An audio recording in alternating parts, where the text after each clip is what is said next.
Hello from slidenerd and hello from Weaves. What's up, guys? This vid I'm gonna talk about finding prime numbers using an alternative way. There was a guy who probably commented on my vid saying that he wanted a different way of finding prime numbers by taking divisibility test or something like that. So I'm gonna show you how that is done. This program is gonna be pretty much the same. Have the output from 2 to 100, whatever the prime numbers are. We're gonna print them out one after the other. So let me go ahead and show you how the logic works. It's pretty simple. What is the definition of a prime number first? The number which is divisible by 1 and the number which is divisible by itself is called the prime number, right?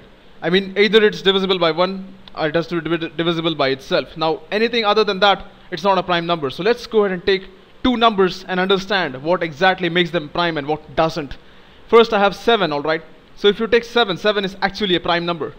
Alright, so let's go and see what happens when we divide 7 from everything starting from 1 to 7.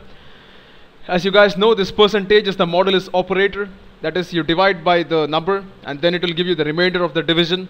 So if you say 7% 1, that's going to be 0, because if you say 7% 2, remember 2 goes 3 times, that gives you 6. Then 7 minus 6 is 1, that is the remainder 1 which you are seeing over there. Now if you see 7% 3, again it is something which is non-zero, 7% 4, 5, 6. But notice something. There are only two places where you're getting 0, right? One is that 7 is divisible by 1, you get 0. 7 is divisible by 7, you get 0. That is why 7 is a prime number. But take a look at the right side. If you take 6, now 6 is not a prime number because 6 divided by 2, it's perfectly divisible, right? You get a remainder of 0. 6 divided by 3, the remainder is again 0.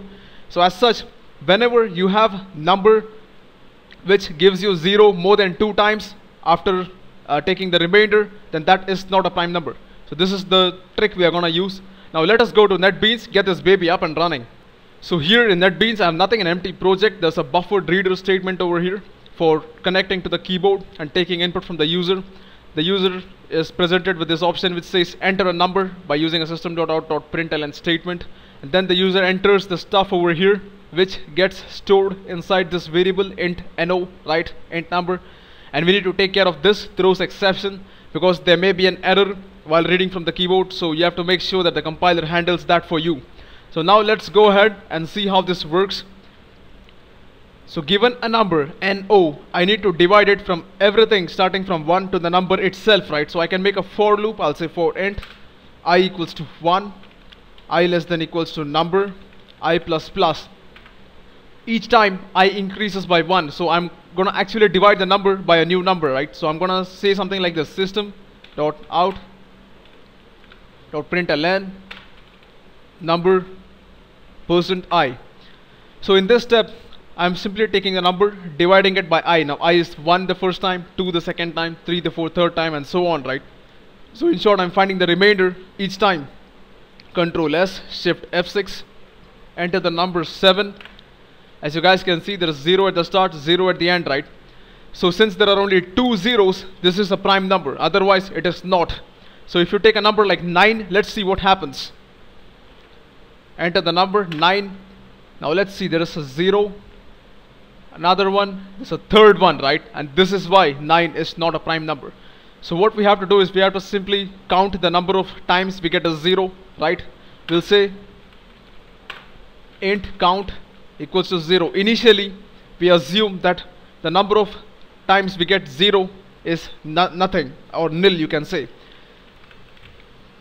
Each time we divide the number by I, we get the remainder as 0. We are saying that there is one more number which is divisible by 0. That's what we are trying to say programmatically.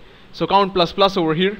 So at this point, I'm simply gonna go outside and I'll say if, remember, if there are two zeros, that is if count is 2, then it's a prime number, right? Else it's not a prime number. So system.out, I should be copy pasting the stuff, right? I'll say number plus is prime.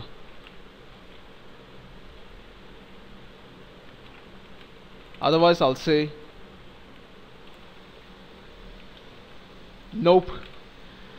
Alright, so if the number of times we get 0 is 2, that is count, then we say it's prime, otherwise it's not prime. So let's go ahead and run this. Control S, Shift F6, enter the number 7. As you can see, 7 is prime because we are getting two zeros, 1 and 2. So now let me go and remove this statement.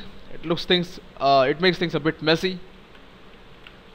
Shift F6. If I enter a number like 19, 19 is prime, 17 is prime, 18 is not prime. So at this point we have checked if a number is prime or not. Now we need to print all the prime numbers from 1 to 100, right?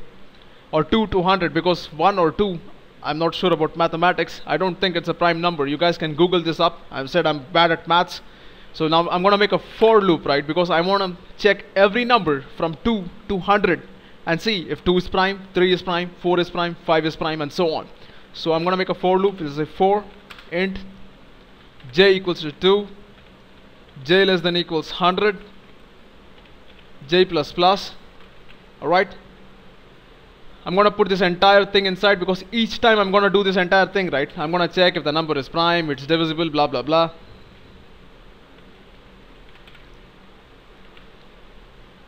Now I don't need the input from the user, because we are gonna calculate our own stuff over here.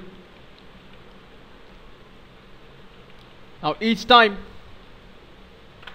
we'll simply have int number equals to j, right? Because first the number is 2, then the number is 3, the number is 4, number is 5, in short the number is j, right? So that is done. Let's go ahead and run this. Control S, Shift F6. Nope, 87, 83. As you guys can see, it's printing a lot of nopes. I don't like that. I'm gonna remove the else part. Control S, Shift F6. Alright, so at this point you guys can see it's printing all the prime numbers perfectly. So I hope you guys understood something out of this program. It was a pretty simple program. It was another way of doing things. There is another way by using decimal points and stuff. I have explained that in my other vid. So if you like what you saw, please subscribe to my channel, comment, let me know what you think about this. I love to hear words from you guys. I'll catch you guys later. Thanks for watching. Have a nice day.